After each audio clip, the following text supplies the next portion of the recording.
Alright, y'all. I guess I started doing more and more YouTube videos because people tell me I'm doing a good job, so whatever. Just a quick one. I actually had somebody ask me this question, so this is why I'm going to do a review on this. I got this knife for Christmas, and I actually like some of the real custom knives out there. There's a guy named Josh Monaghan. He might not always agree with all of his friends, but he makes really high-end, like really nice knives. He's out of Mechanicsburg, so like try to find him because he makes good stuff. I think the name of his knives are like Mechanicsburg Knife and Tool or something like that. There's also a company out of Texas who I just got linked up with, and he's a really good guy. Look him up on Facebook. It's Devil Dog Designs, or D3. You can find them on Facebook. They make really nice knives too. But I got this knife for Christmas, and it's actually a Gerber Mystic fixed blade, and I just wanted to do a quick review on it because people keep asking me about it because they see it hanging off of me all the time. I actually really like it. I mean, it's a nice little fixed blade. It's a full tang knife, which I mean you can tell. And this handle is actually really nice. Like normally I don't like these handles because when they get cold, they seem to break, especially when you're batoning it like through something. I really like this one though. I mean, it's actually really kind of a stippled or stipled or whatever rubber on the outside, and it's like a soft rubber. I mean, it grips really well. And the hard plastic, I don't know, what kind of polymer that is or whatever, but I mean, it actually has lasted fairly well. It also comes with a sharpener. Now, granted, this is not the sharpener I use to sharpen my knives because I actually, well, give me a second, I'll show you the sharpener I use.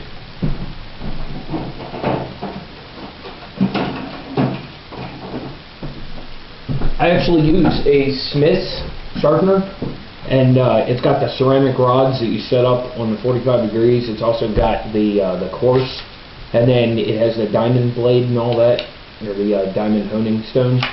I actually really like this, so I use that a lot, and it's fairly lightweight.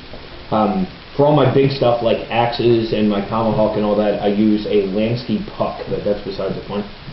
But anyway, it does have a sharpener in it, so I mean, God forbid you get stuck somewhere without a sharpener and you need it. I mean, it is on there, and it's a nice little pull-through design. Kydex sheath, it actually really holds the knife in. I don't know if you can see, I don't know how well my camera picks this up, but there's actually two little dimples in the sides right here, and they actually lock into the Kydex holster. So basically, it locks in, and once that's locked in, I mean, that's kind of funny. But no, I mean, it actually will not pull out. Plus, it has a secondary retention strap on it, and it had a piece of 550 cord through the lanyard loop, but I ended up taking that off because it actually just got in the way more than it helped. But I've actually been really impressed with this knife. I managed to bend the tip.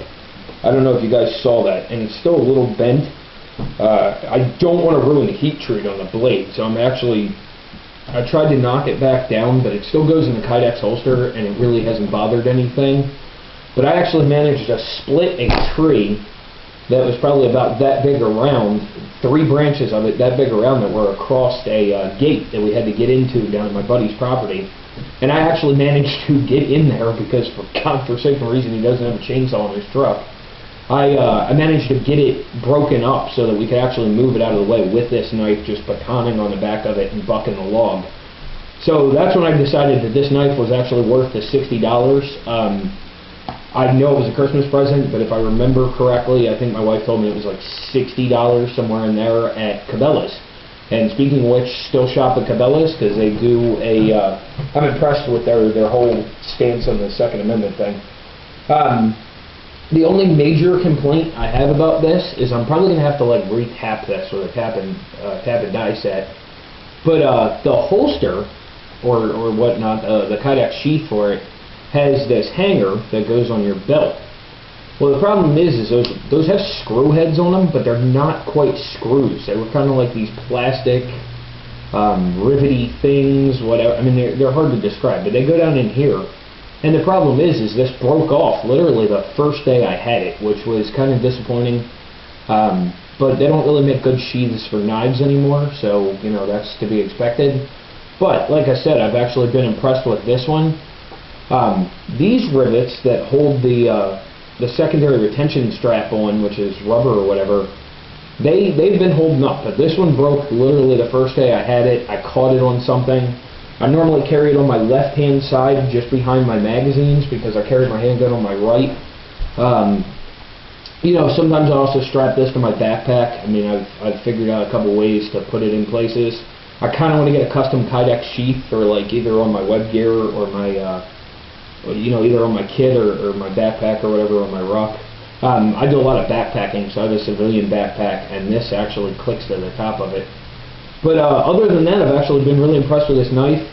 So if you're looking for, you know, only like a $60 fixed blade knife to go out there and use, I've beat the living shit out of this thing, and other than the blade bending, it didn't snap or anything else. So check it out. It's the Gerber Mystic, and hopefully that answers some of the questions people had about it. I mean, I don't know how heavy it is, but I mean it's fairly well balanced, and it definitely is lightweight. So check it out, and Pat the Patriot sent you the Cabela's.